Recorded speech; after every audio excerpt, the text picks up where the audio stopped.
Hello, in this video I'm gonna show you how to turn on and off zoom on iPhone 16 Pro and Pro Max. In order to use zoom, we need to open the settings, scroll down to go to accessibility, and then over here we should be able to find zoom. Tap on this switcher in order to turn on zoom. And now you need to use 3 fingers in order to use the zoom.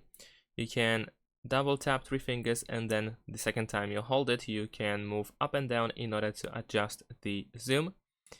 And you can just move with your 3 fingers in order to change the position of the zoom in order to move around.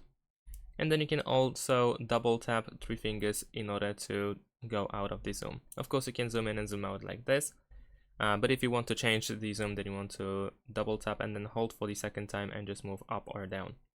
Of course, below over here we have some settings that might be useful, so be sure to check them out as well. Thanks for watching, leave a like and subscribe to my channel, and see you in my next videos. Bye!